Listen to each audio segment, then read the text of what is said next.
Inspirational speaker this evening is Reverend Penelope Emmons. Her nickname is Pepper. She has been a summer resident of Lilydale since the 1990s. She has a Bachelor of Science degree in education and a master's degree in social work from Temple University. She is a 1991 graduate of the School of Healing and Prophecy here at Fellowships of the Spirit and is a minister and still offers counseling, coaching, and mediumship. Penelope has chosen a wide variety of careers. In her 20s, she taught children for 10 years, both in public school and by developing a Montessori preschool. By the age of 30, she also had gone to Maine to learn design, and she built a passive solar house near Northeast Pennsylvania. She tells me she lives southwest of Northeast. In her 30s and 40s, she worked as an interior and architectural designer and contractor. She also attended fellowship and began offering classes, spiritual counseling, and readings. In her 50s and 60s, she had another master's degree in a counseling and coaching practice. She also taught science, knowledge, and the New Age, a sociology course with her husband Charles Emmons, Charlie, at Gettysburg College. They co-authored 2 books that are in our bookstore. First one is Guided by Spirit, A Journey into the Mind of the Medium. And the second one is Science and Spirit, Exploring the Limits of Consciousness. They have taught classes at Lilydale and around the country. She has developed a passion for painting since retirement and lives in Atlanta, Georgia, near her family during the winter, and in Lilydale for 5 months each year. May I now introduce to you Reverend Penelope Emmons.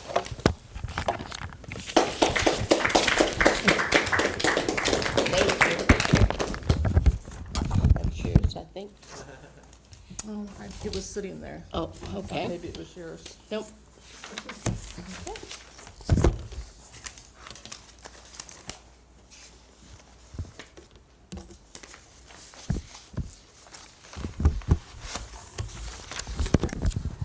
Good evening. It's a beautiful evening, isn't it? Yeah. I figured out today it was warmer in Lilydale than in Atlanta. My daughter was tubing there, but we had warmer weather. We always come north for the coolness, but it's been a great day. And last week, some of you, I know, heard Ryan speak about co-creating. And Joanne had given me the subject a couple months ago, and Ryan said most of what I had been thinking about every time I gardened or took a walk or whatever. So I encourage you to listen to last week's talk if you didn't hear it. And I chose to go down from the large scale of all the books and quotes to an experience of myself. Whoops. Thank you. I don't know if you need it, so Yeah, if you need thank it, take it off. Too many papers. Anyway, the one practice of co-creating that I have done for 35 years, and I do it every morning, is called masterminding.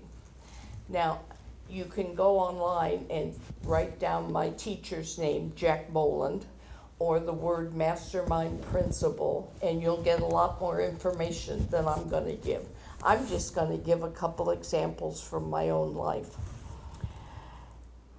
So I was invited to go to Detroit one weekend, and we liked it so much we went again the next weekend, and we took an all-day Saturday class with Jack Boland on the mastermind principle. And we had then a 6-hour drive back the next day after church. I lived in Erie then. So we did all of the process. I did it with a friend. And what I have included here in your book, the steps of the mastermind principle. You can also print it out from online. But it's similar to the 12 steps, but it's based on Napoleon Hill and Jack Boland and the 8 steps of the Oxford movement. So the first step that I did with my friend on this long drive was the part of giving up and saying, I need help, I surrender, I need help. And after that whole weekend, I had come to believe, which I already did somewhat, that there was a power that could do for me what I couldn't do. And so I announced that I was ready to be changed, and I was ready to have my beliefs and attitudes changed so that I could be transformed. And I had gotten it that our thoughts make our feelings, and my feelings are the magnet that draws to me what I want.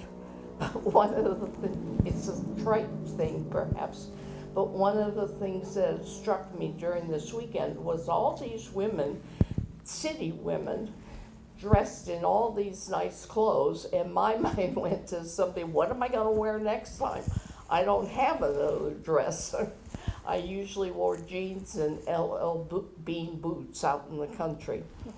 Furthermore, I couldn't even decide what my style was. I had known that in high school, but at 30-something, I wouldn't even know what I wanted. But I did know I had a belief system that I couldn't afford it. I had feelings of fear and anger and some resentment and some judgment and some worry. What if I buy something for myself instead of my 3 daughters? I had all of this stuff in me. But I chose to take it as Jack had said, and I admitted it to myself, to God, and another person in the car with me. As I think about it now, I think about having ants, A-N-T-S, automatic negative thoughts. I had picked them up along the way, and I was still carrying them, and I was still attracting them. So I consciously, with my friend, changed my affirmations, choosing an energy of optimism and gratitude that whatever was meant for me would happen, this or something better. When I got home, I applied what Jack had taught about making a prayer in visual form. So I looked through catalogs and magazines and picked pictures of some clothes I liked and shoes I liked, and I put them in with affirmations about myself that were all positive. And I got excited before I went to bed. So that was a different way to go to sleep. When I woke up in the morning, I went to work. This was now Monday morning. And after work, I knew Jack had said, take an action. So I went to stores and I tried on clothes, and I told the people, I didn't have any money, but I knew I had, the Spirit was gonna provide this for me, so I put all these things on hold and wrote down the amount of money that they cost. And the last stop was at a shoe store of a man that knew my father well. My dad was in retail too. And so I found these boots, half price, leather, beautiful. But I said to him, well, will you please put these on hold for me? Because, listen to these words, my father is going to send me some money. He plopped them in the box and in a bag and said, when your dad sends it, bring it in. Well, I went out to the snowy parking lot and I looked at Spirit and I said, wow, I can't spend that kind of money on myself now, but I know you can, but you'll have to drop the money on my feet. All right, I went home, I put the whole bag in the closet. The next morning, and I looked at my that night. Excuse me, I dropped the speaker, or microphone. I'm the speaker. Anyway, I got up the next morning and I needed a paper for work, but I rummaged through the drawer and couldn't find it. So I dumped the drawer onto my desk, which was right there, and everything went on my desk except for one envelope that I had never seen before, and it was cash, And when I figured it out, it was the exact amount of money of the things I had put on hold and the boots, plus 10% to tithe and 10% to save, which is exactly what Jack said to do. And it landed on your foot. It landed on my foot, the envelope. It was amazing to me, but it really caught my attention. Now, physical things and prosperity are probably the easiest things to manifest. And I do something different I'm going to talk about in a minute now. But that started a process of every morning for the last, since 82, which is about 35 years, I wake up, I do have my coffee, and then I meditate. I've taken loads of different kinds of meditation over 30 years. And then I do my requests and with myself and also for my mastermind partners. Well, 5 years ago, a man in Atlanta at a Science of Mind church invited my daughters to mastermind. And they said yes, because they had learned it when they were young and knew all about it. And they suggested I was included. And so we ended up a group of my 3 daughters, myself, Eric, and another woman and another man. And we meet every other Tuesday online with Zoom and make our requests and share. So for 5 years, I've had this new family of co-creators. I'm going to give an example here. This is a book that I keep everybody's requests in. And so in the morning, I understand the magnet we are, and I also understand it's easier for somebody else to see for you and feel for you what you want, but we're all one mind. So a couple examples from last Tuesday. 2 of the women wanted to manifest health in the ways, and they mentioned yoga and doing running and not eating sugar and so on, but they wanted support for that. So every morning I would become one with them and hold that thought and just know it was done. That or something better. One of the guys wanted more balance and a bigger purpose in the job he had just taken. Another man, Rusty, wanted to move forward wholeheartedly.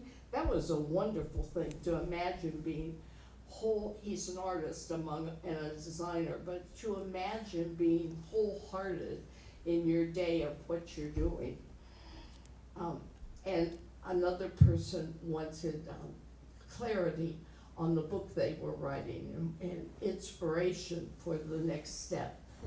All right, it was such fun all week long to hold those requests. And of course, as I get into them, I receive it too. It's kind of like being a healer, that the energy is being drawn through you to the other one mind. And it made my week wonderful. All right, so I have given you this, and I've said you can find it online. But we have all, after our mastermind meeting, we all affirm what it is the person wanted, and we give thanks that it's done. We're just going to step into the energy of it, and then we go forth with a spirit of excitement and enthusiasm and expecting, and we feel at peace. We let go and let it be. It's not for us to figure out the how, just to step into the energy of what is the balance. Oh, my request was for balance this week. Step into that feeling of balance in my life, because I understood that having had a lot of guests, I was radiating not enough time, not recognizing that this moment is all there is. So I can say that, like for the last 2 years especially, I have remembered a poem I saw that Well, I remember the poet Robert Frost. I was in high school. He was on Jack Parr's show, and he said, every day when I make my bed, I make up my mind as to the kind of a day I'm going to have. Well, Charlie goes to bed later than me, and he's oftentimes still in the bed, so I don't always make the bed.